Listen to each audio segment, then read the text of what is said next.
Hey everyone, it's Laura from at DIY Family. I wanted to come to you today with podcast number 2. Yep, it's just me today. I just got back from a women's conference and I'm just coming back from a women's conference, which is really enjoyable. Pro tip, mothers, dads, everybody needs a chance to have some time on their own to rejuvenate, to remember what it's like to be a woman and not just a mom, or a woman and not just a wife. It's really, really nice to just be with friends. I was with one of my good friends. So today I wanted to share some thoughts with you about how and why our homeschooling and our hobby farm connect. Someone asked me about that. So I've come up with 3 ways in which our homeschool and hobby farm connect. Surely there's a lot of scientific research out there on why it's so good for kiddos to help with chores and raise animals and all that kind of stuff. But I specifically have 3 things. So first of all is responsibility. This is the reason probably most people would immediately think of. It's the whole reason we give the kids chores in the first place, is it teaches them to be responsible. I feel like there's a little bit more gravitas when you're like dealing with animals, even if it's just a dog. But if the kids are like, I don't want to do my chores today. Well, if your chores involve feeding an animal, you can just kind of be like, well, do you want me to not feed you today? Because that's what you're doing to the animal. Like, they need food, they need sustenance, they need water, especially in the winter. We live in a cold state. So in the winter, sometimes we've dealt with frozen water, and it's like, okay, you can't just let them go all day without getting water. And so they learn a lot about the basic needs of life. Secondly, the circle of life. My kids know about the circle of life, and I really appreciate how familiar they've become with it. They know about birth, they know about babies, they know about life and reproduction. They know it takes a mama bunny and a daddy bunny to make a baby bunny. They know about death. They've unexpectedly said goodbye to animals and lost animals. There's been some tears shed. I realize I'm like, my kids have dealt with loss far more often than I probably had at their age. And that's okay. It's on a smaller scale with animals and whatnot. I've dealt with it. Oh my goodness. We've lost ducks to predators, as I've said before on this channel.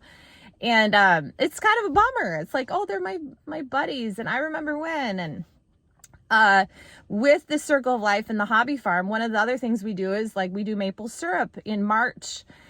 We ice fish in the winter. Eric, I should say, not we. My husband loves ice fishing. The boys enjoy it. Brielle likes going fishing. She used to call it fishing, which I just love. But we all still go as a family, getting out there and ice fishing. We have hunting. We have types of hunting. We have types of maple syrup. We have seasons of having meat chickens at the house. I really appreciate the seasonal approach to living and the circle of life, and just having the kids be surrounded by that. I realize now I talk with my hands a lot. Very unique. Not unique to me, but I'm like, oh, I don't know if I like it.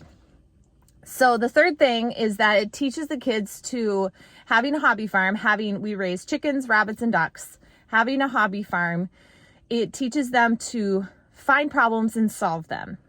Now that's funny because, I mean, most people, you don't necessarily want to be a problem finder. But in the repetition of our daily routines, in the repetition of our life, like feeding the animals, giving them water, that type of thing, you're going to come across times where you're like, oh, the cage is broken back here. If we don't fix this cage, we're going to have issues. Like a bunny might catch its foot, a bunny might get out, that type of thing. In fact, there's been a couple mornings I will vividly remember where Braden, who looks out, his window looks out over in the bunny area.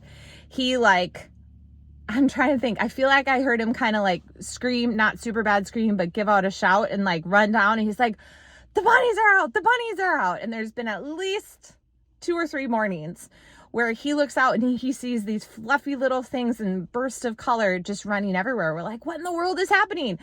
And it turns out we had a hole in the cage, and the cage was getting rusty in a couple spots. So then, of course, I wake up all the children to go get all the bunnies and capture them. And the first hour of our homeschool those days are capturing bunnies, which, to be honest, you learn how to be smarter than the bunny, and you learn angles and where they could go, and cutting off the exits and trying to like logically think through all the things that it takes to capture bunnies who want to run away.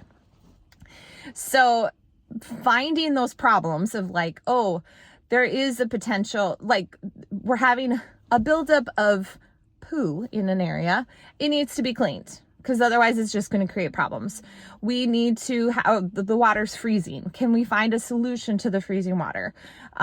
We need to clean the water things that we have for them because they're getting gross.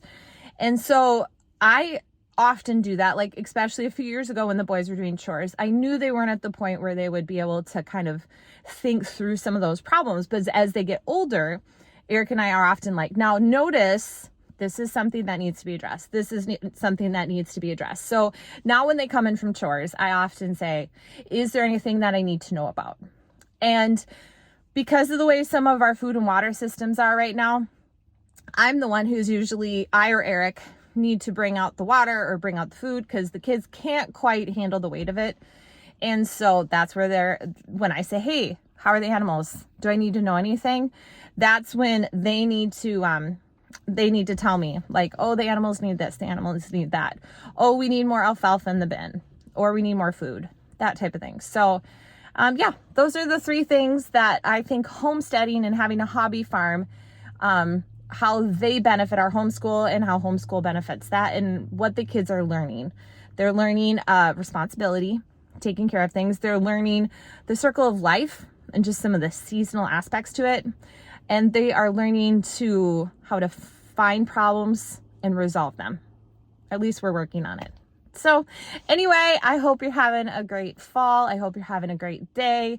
If you have any homeschool questions, homesteading questions, we're certainly not perfect, but we've done some of it for a few years and we'll talk about it. Anyway, have a great day.